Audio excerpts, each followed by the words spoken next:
Economist John Mauldin, great to see you here in Maine. It's really good to be with you. Thank you for having me. And we're so removed from, it seems, every single problem, but I want to focus on potential problems with you. One area everyone's been fixated on this summer is Europe. Right. What's next for Greece? What's next for Europe? And how is it going to impact us in the U.S.? Well, I think what we have to understand with Europe, and this is what I don't want to say, gee, I told you so, but I told you so, in my book 4 years ago and in my book 2 years ago. And 4 years ago, we were literally talking about Greece and why it was going to be a problem, and it became a problem the next year, and we said it won't go away. And sure enough, it hadn't gone away. And it's still the same message, if you will, now. The problem isn't going away. They didn't fix anything. They moved the can down the road. Greece is now going to end up, if they go through this whole process, it's not clear that they will, but it's likely.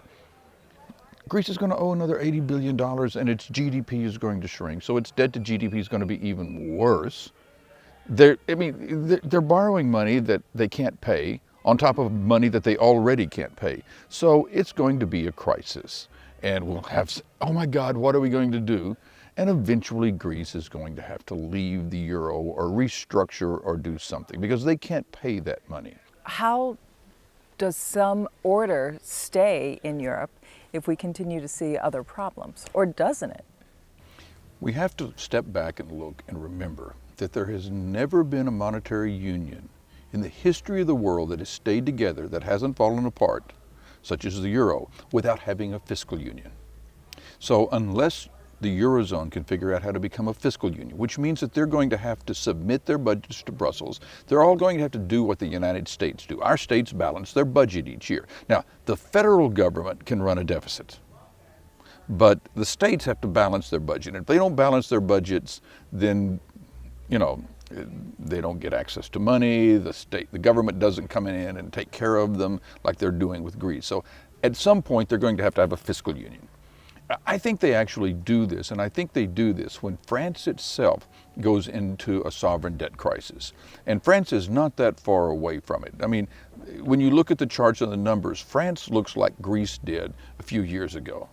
And they're not as profligate. They don't have the lackadaisical attitude about paying taxes as the Greeks do. But still, they have no way to grow their way out of their current problem. When that happens, 2 years, 4 years, 8 years, then Europe is going to have to look at itself and say, oh my God, what do we do? And I think at that time, they realize, okay, well, let's just lump all of our debt together.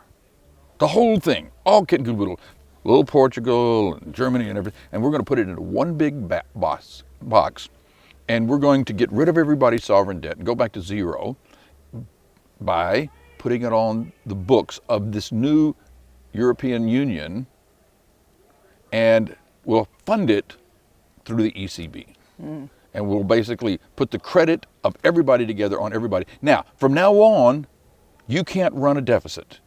And we're all gonna, more than pinky swear, it's gonna be real controls. You're gonna lose control of your budget process. But one of the benefits of doing that is then you don't go bankrupt like Greece has done, and you don't see a 25% collapse.